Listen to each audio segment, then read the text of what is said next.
আজি আমাৰ অসম গণ পৰিষদ দলৰ যি আমাৰ ভৱানীপুৰ সৰভোগ সমষ্টিৰ যি কাৰ্যকৰ্তাসকলে আৰু বিশেষকৈ অসম গণ পৰিষদ দলৰ যি বৰপেটা আঞ্চলিক সমিতিয়ে মোক সম্পূৰ্ণৰূপে আগন্তুক দিনত তেওঁলোকে হাতে কামে লাগি দিয়াৰ কাৰণে ইতিমধ্যে মোক মাতি পেলাই তেখেতে আশ্বস্ত কৰিছে। ময়ো অসম গণ পৰিষদ দলৰ প্ৰতিগৰাকী কাৰ্যকৰ্তাক আন্তৰিক ধন্যবাদ জনাইছোঁ আৰু লগতে এইটো কথা কৈছোঁ যে পূৰ্বতে যিহেতু আমি এটা বক্তব্য ৰাখিছিলোঁ লাগব বুলি যিটো বক্তব্য ৰাখিছিলোঁ, আমি এতিয়া নতুনকৈ যোৱাকালিৰ পৰা এই বক্তব্যটো লাগবৰ সলনি আমি এটা নতুন শব্দ সংযোজন কৰি দিছোঁ আৰু সেইটো হৈছে ভালকেন লাগব। গতিকে অসম গণ পৰিষদকো মই কৈছোঁ, বিজেপিকো কৈছোঁ, আমাৰ সমষ্টিবাসী ৰাইজৰ লগতে সকলোকে কৈছোঁ যে ভালকেন লাগব। লাগবটো কিন্তু বিৰোধীয়ে কৈ কিবা খেদবা লাগব বুলি কৈ আছে খালি খেদক তেওঁলোকে ভাল পাইছোঁ।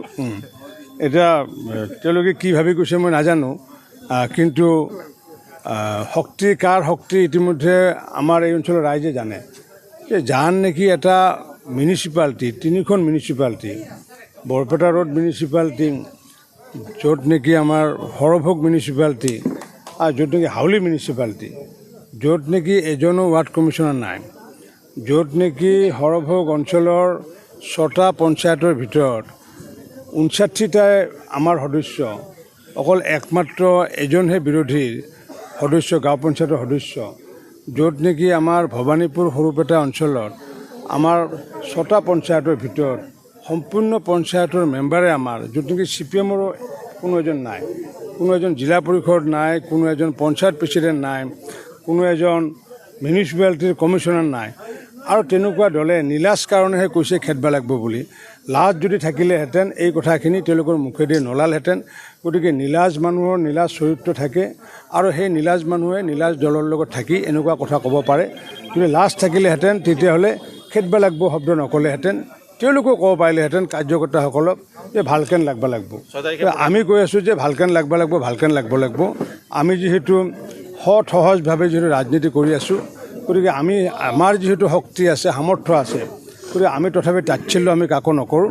গতিকে তাচ্ছিল্য কৰা যি দল, সেই দলৰ লাজ নাই বাবে তেনেকুৱা কথা বক্তব্য আগবঢ়াইছে। মাননীয় প্ৰধানমন্ত্ৰী নৰেন্দ্ৰ মোদী ডাঙৰীয়া অহা 6 এপ্ৰিল তাৰিখে পুৱাৰ ভাগত 10 বজাত বৰপেটা ৰোডত আহিব আৰু আমি পৰম সৌভাগ্য যে আমাৰ প্ৰায় 10 বছৰ পিছত 2016 চনত মাননীয় প্ৰধানমন্ত্ৰী নৰেন্দ্ৰ মোদী ডাঙৰীয়াই তেতিয়া আমাৰ হৈ পেলাই নিৰ্বাচনত সভা সম্বোধন কৰিবলৈ আহিছিলে আৰু সেই একেখন বৰপেটা ৰোডৰ একেখন ষ্টেডিয়াম ফিল্ডত তেখেতে পুনৰ আহিব। আমাৰ যি বজালী সমষ্টি, আমাৰ ভৱানীপুৰ সৰভোগ সমষ্টি, আমাৰ বৰপেটা সমষ্টি, আমাৰ অভয়পুৰী সমষ্টি, আমাৰ বিজনী সমষ্টি আৰু আমাৰ মানস সমষ্টিত কাৰ্যকৰ্তাসকলৰ লগতে জনসাধাৰণক সম্বোধন কৰিব, NDAৰ কাৰ্যকৰ্তাসকলক সম্বোধন কৰিব। গতিকে প্ৰায় লক্ষাধিক জনসাধাৰণ তাত উপস্থিত থাকিব।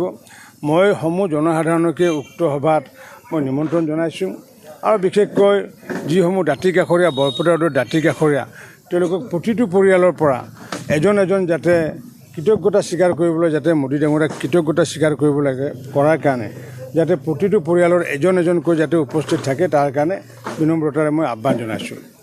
মুখ্যমন্ত্ৰীৰ পিছতে আপোনাকে দেখা পোৱা গৈছে সৰ্বাধিক মেল সভা কৰা, কিমানখন কৰে প্ৰতিদিনে? নহয়, মই ধৰক এতিয়া মই এই দুটা সমষ্টিতে কনচেনট্ৰেট কৰিম। ইতিমধ্যে মই গোলকগঞ্জই হওক, বিলাচীপাৰাই হওক, বৰপেটাই হওক বা অভয়পুৰী হওক, এইবোৰত আমি সভা কৰিছোঁ।